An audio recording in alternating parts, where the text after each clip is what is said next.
Magandang araw sa inyo guys. For today's content, recap lang natin ang nangyari sa admin abuse last Saturday, September 20, 2025 sa Grow a Garden guys.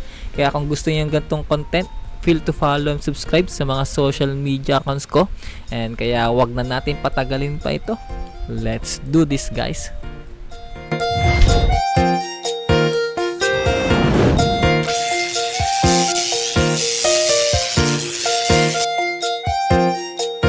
Hindi si Jandel ang nag-run ng admin abuse this week guys, and si DJ J ang pumalit sa kanya ulit. Pero last week si Boss Jandel ang nag-run ng abuse. Guys, hindi ko na isasama yung mga restock ng mga gear and seed dito sa recap natin kasi matik naman na yun ang ginagawa ng mga admin sa mga abuse nila guys.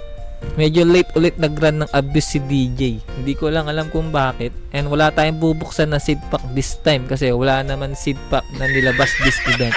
Pero balita ako magkakaroon na sa part 2 ng event guys. Magsimula tayo sa recap ng nag-run si DJ ng radioactive carrot weather guys. Dito maglalagay kayo ng fruit sa racket para maging fuel and lumipad ito at kumalat ang radioactive mutation.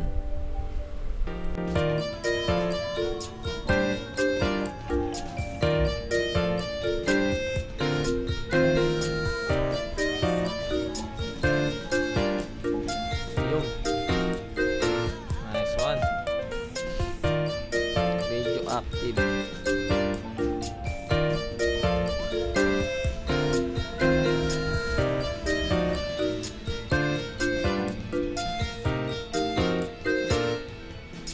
Pagkatapos naman nun ay nag-run naman si DJ ng OB at ito ang nangyari sa akin guys.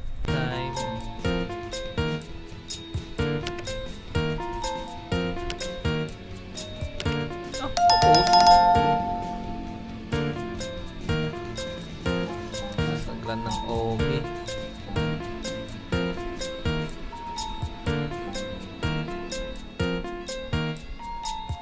Aba, kapos lagi. Bawal na palang shortcut dati. Pwede yun ah.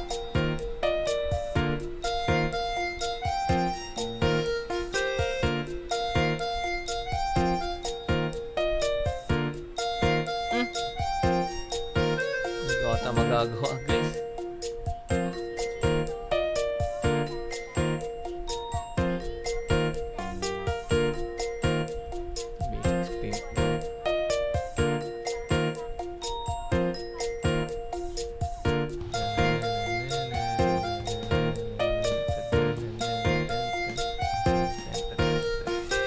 Ah!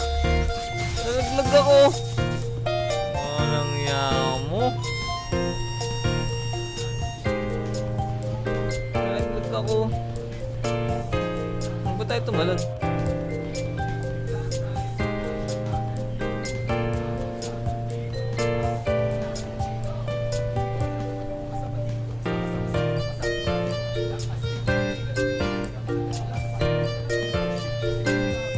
Puzzle beater guys.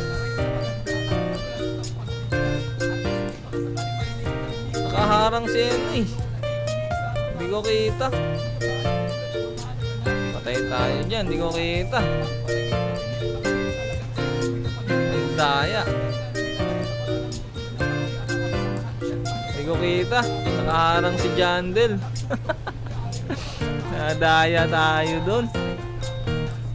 Nadaya tayo ni Jandel dun guys. Pero okay lang, bawi tayo next time. Pagkatapos nun ay all event naman. Para lang itong game sa Squid Game, yung stop and go guys. Pero suggest ko lang baguhin na nila yung reward na makukuha dito kapag natapos mo yung game. Kasi paulit-ulit lang yung reward na makukuha eh.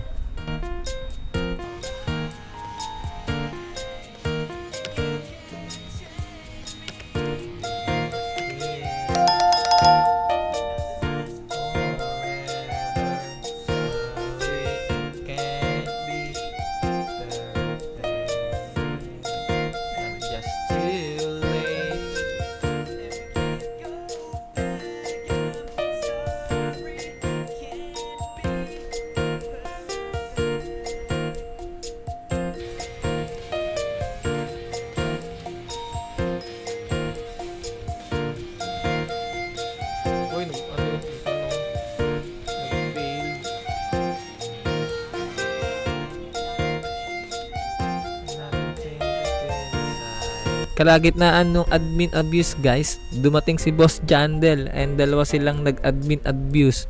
Nag-stack ng maraming level up lollipop si Boss Jandel. Mga nasa 50 plus din yun guys. At si DJJ naman ay nag-stack ng napakaraming mango seed naman guys. Pagkatapos ay nag-run sila ng bagong weather mga Lodi Cakes. Ang tawag guys ay Frozen Ice King weather.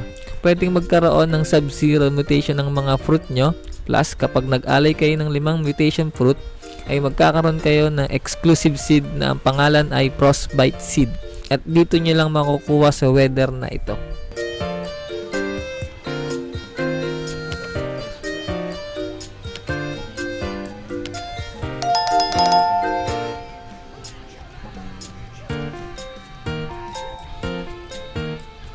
Fruit pala dapat.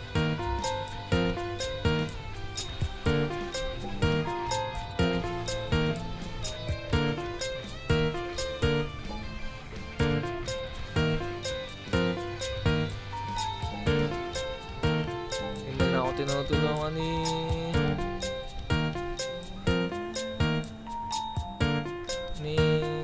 bago to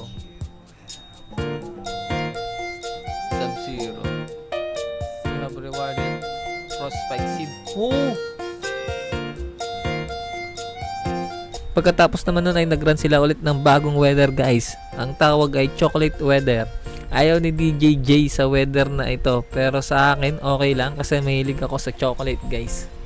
Pagkatapos nun ay nirun ulit nila yung bagong weather guys, yung Frozen Ice King. Ito yung sugar apple.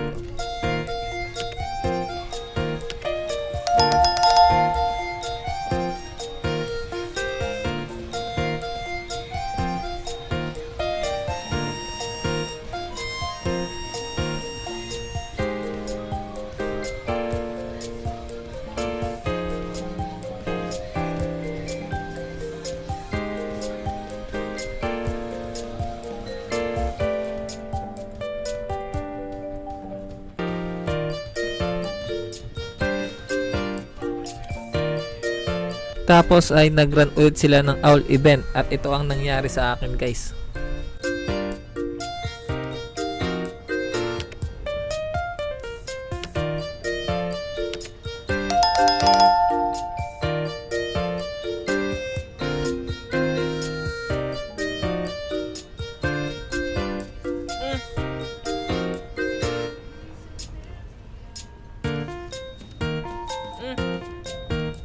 Kamali ako.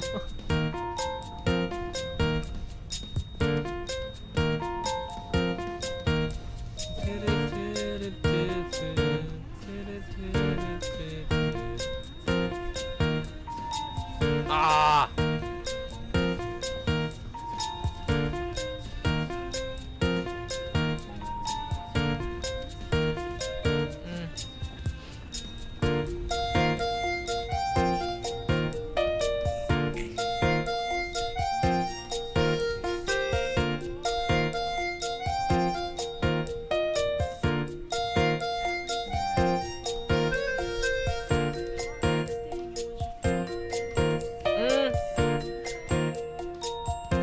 Sakti pagtingin nyo.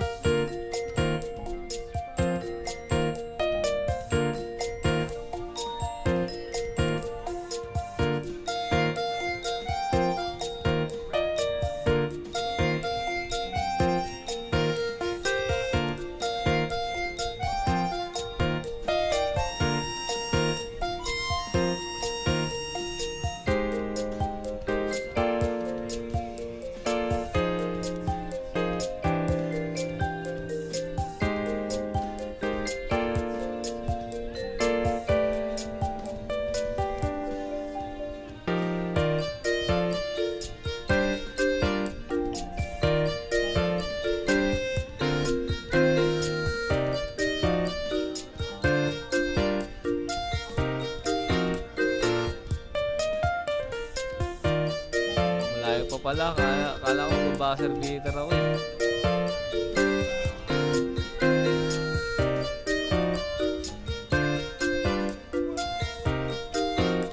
Pagkatapos nito ay nag-run sila ng 2 beses ng Frozen Ice King guys. Hindi halata na ito ang MVP ngayong Admin Abyss Pero astig naman talaga itong weather. Ano sa tingin nyo guys? Comment nyo naman.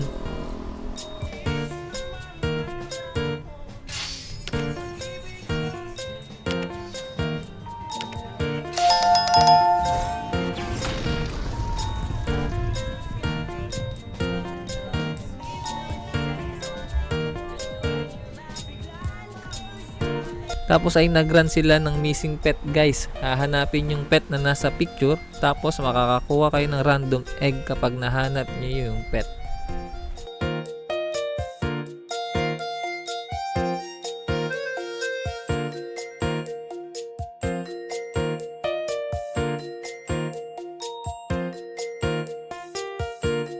Pagkatapos nun ay nagsimula na yung part 2 ng fall event guys. May mga bagong pet and nagkaroon na ng seed pack itong event na ito. And syempre may bago din na cosmetic. And bago nilang tapusin yung Admin Abyss ay nag-run ulit sila ng Frozen Ice King weather mga Lodi Kicks. Halata hindi nila favorite itong weather na ito no guys. So diyan ko natatapusin yung content natin ngayon. Kung nagustuhan nyo naman, paki-like and share naman ng video natin. And syempre, huwag nyo kalimutan mag-follow and subscribe sa mga social media accounts ko guys. So bago ko makalimutan, magpapag-giveaway ako ng Phoenix guys. PM nyo lang yung mga screenshot na patunay na naka-follow and subscribe kayo sa mga social media accounts ko. 3 lang yan guys. So kita-kits sa next content. Stay safe. God bless. Bye bye guys.